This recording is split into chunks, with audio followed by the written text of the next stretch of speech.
Haydi gelin, bir anlığına 17. yüzyıl Avrupa'sına gidelim. Zihinsel bir devrimin tam ortasına. Modern felsefenin doğduğu, bilimin eski dogmaları sarstığı o heyecanlı döneme. Şimdi, bu dönemin hikayesi bize anlatıldığında genelde sahneyi tek bir dev kaplar, René Descartes. Peki ya bize anlatılan bu hikaye biraz eksikse? Ya sahnenin gölgede kalmış başka bir kahramanı daha varsa?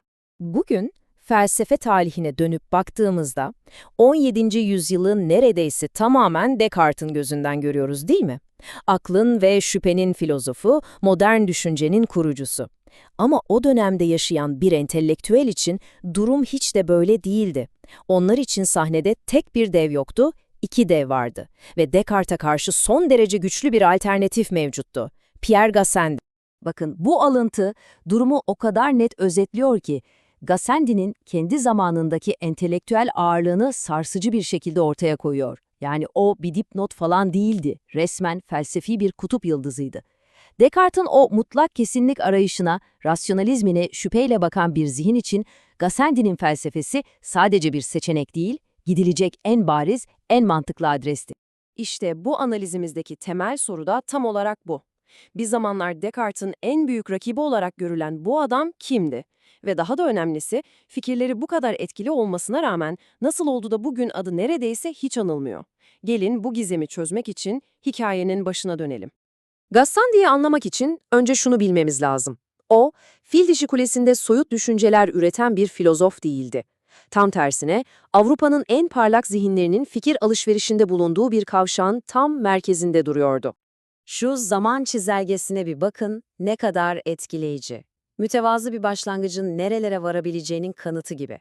Provanslı bir çiftçinin oğlu olarak hayata başlıyor ama bir bakıyorsunuz kendisini Paris'te Galileo'nun Kopernikçi evrenini savunurken, Thomas Hobbes'la felsefenin derinliklerini tartışırken buluyor.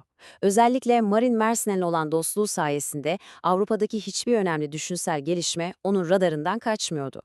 İşte Gassendi'nin düşüncesini bu kadar özel kılan şey de bu. O, tek bir geleneğe körü körüne bağlı kalmıyor ya da birine karşı toptan bir tepki vermiyor. Adeta bir simyacı gibi.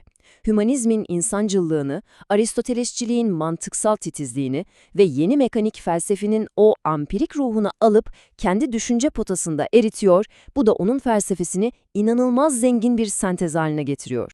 Şimdi gelelim Gassendi'nin en cüretkar ve en önemli projesine. Antik Yunan'ın en tehlikeli, en radikal fikirlerinden birini, atomculuğu yeniden canlandırmak. Epikürcü atomculuk 17. yüzyıl için bir felsefeden çok daha fazlasıydı, adeta entelektüel bir dinamitti. Düşünsenize, Tanrı'ya yer bırakmayan, evreni yaratılmamış, ebedi ve rastgele çarpışan atomların kör bir oyunu olarak gören bir düşünce. Bu, o dönemin otoritesi için ateizmin ta kendisiydi. İşte Gassendi'nin entelektüel dehası tam da bu paradoksta parlıyor. Bizzat kendisi de bir Katolik rahip olan Gassendi, nasıl olur da böylesine dine aykırı görülen bir felsefeyi alıp kendi sisteminin temel taşı yapabilir?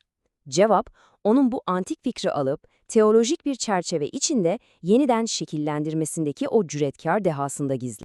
Gassendi'nin yaptığı şey tam bir yeniden mühendislik. Atomculuğun o tehlikeli görülen özünü alıyor ve onu ilahi bir mimariye oturtuyor. Şöyle diyor, birincisi atomlar ebedi değil, onları Tanrı yoktan var etti. İkincisi bu atomlar rastgele hareket etmiyor, Tanrı her birine içsel bir hareket gücü verdi. Ve üçüncüsü doğa yasaları tesadüfi değil, onlar da bu ilahi tasarlanmış atomların öngörülebilir etkileşimlerinden doğuyor. Gassendi bu hamlesiyle aslında ne yapıyor biliyor musunuz? Yeni bilimi inançla barıştıran sağlam bir köprü inşa ediyor. Gassendi'nin bir diğer büyük mücadelesi ise Descartes ile bilgi felsefesi, yani epistemoloji alanındaydı. Bu gerçekten de bilginin doğası ve sınırları üzerine yapılmış en önemli düellolardan biriydi.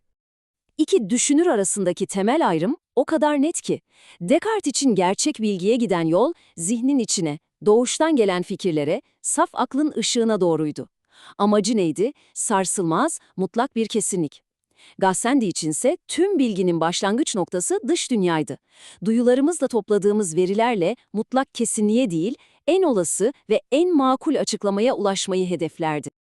Descartes'in o meşhur sözü, "Düşünüyorum, öyleyse varım", onun tüm felsefesinin temel taşıdır. Dış dünyaya dair her şeyden şüphe edebilirdi ama düşünen bir varlık olarak kendi varlığından şüphe edemezdi. İşte bu, onun için felsefenin arşimet noktasıydı. Tüm bilgi bu kesin temel üzerine inşa edilecekti. Gassendi ise tam karşı kutuptan yola çıktı. Ona göre hakikat, zihnin kendi içine kapanmasıyla değil, tam tersine duyular aracılığıyla dünyaya açılmasıyla bulunurdu. Felsefe ve bilim, soyut akıl yürütmelerle değil, dikkatli gözlemle ve sabırlı deneyle ilerlemeliydi.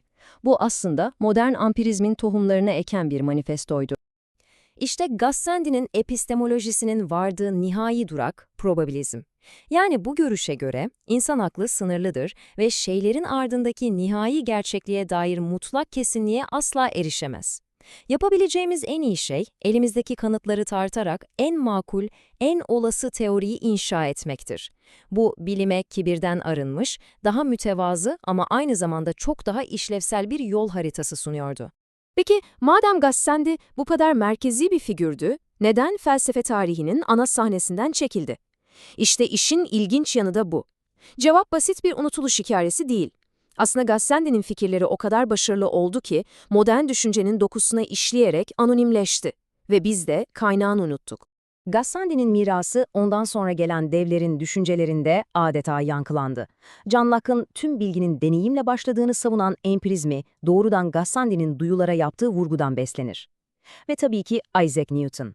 Newton'un evreni parçacıklardan oluşan bir makine olarak gören madde anlayışı, mutlak uzay ve zaman fikri büyük ölçüde Gassendi'nin Hristiyan teolojisiyle barıştırdığı atomculuk üzerine inşa edilmiştir.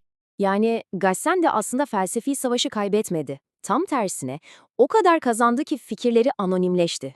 Onlar artık Gassendi'nin fikirleri değil, bilimin ve modern felsefenin temel varsayımları haline geldi. Başkaları bu temel üzerine kendi görkemli binalarını inşa ederken, temeli atan mimar zamanla unutuldu. Ve bu analizimizi kışkırtıcı bir soruyla noktalayalım. Gassendi'nin hikayesi bize entelektüel mirasın doğası hakkında ne fısıldıyor? Tarih, zaferleri her zaman en parlak isimlere mi yazar, yoksa en kalıcı ve sağlam temelleri atanlara mı? Belki de en büyük etki, adı unutulanların o sessiz ve derin mirasında gizlidir.